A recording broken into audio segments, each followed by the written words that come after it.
Who took that shot? The question echoed across the range, sharp as the crack that had just split the morning air. It wasn't only a question about marksmanship.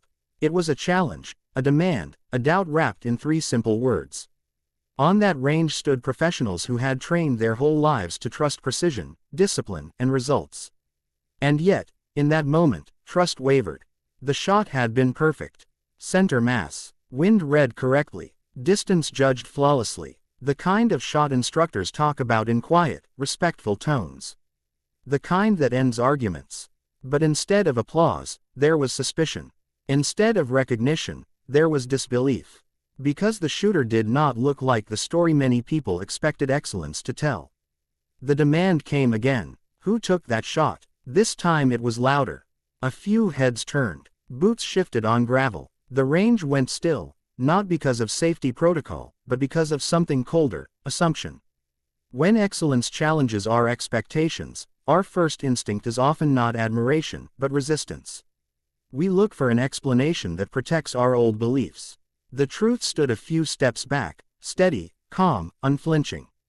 A female sniper, quiet, focused, ranked not by opinions, but by performance. She did not raise her voice. She did not demand respect. She simply waited, knowing that facts do not need to hurry.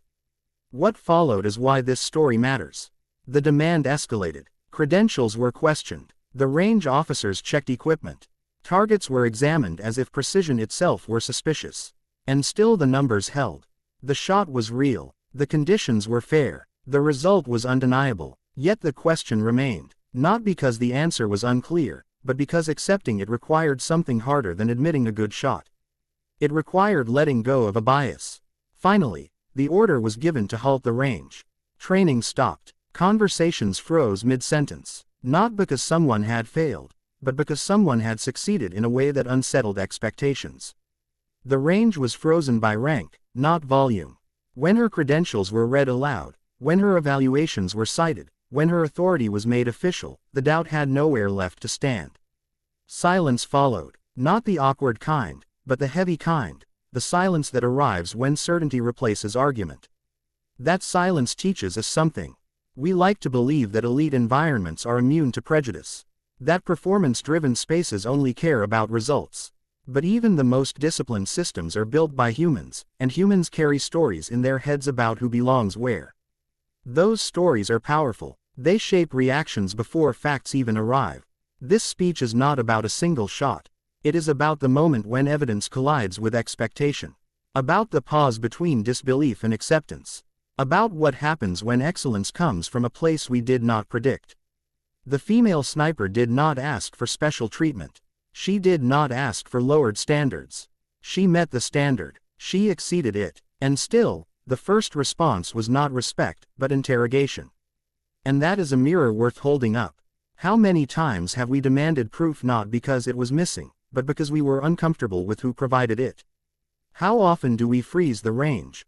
Metaphorically, because acknowledging competence would force us to update our assumptions. True professionalism is not tested when outcomes are familiar. It is tested when outcomes challenge us. What ultimately froze the range was not authority alone. It was accountability. Rank simply made it impossible to ignore what had been true all along. The shot was earned. Skill had spoken. The rest was noise. There is a lesson here about leadership. Real leaders do not protect their pride by questioning results that threaten it. They protect the mission by recognizing talent wherever it appears. They understand that excellence is not a favor granted by permission, it is a fact revealed by performance. There is also a lesson about confidence. The sniper did not argue her case. She trusted her training, her preparation, and the quiet power of competence. In a world that often tells people to prove themselves twice, her restraint was not weakness, it was strength. And finally, there is a lesson about growth. Every organization, every team, every community faces moments like this. Moments when the old picture no longer fits reality. In those moments, we can either cling to comfort or choose progress.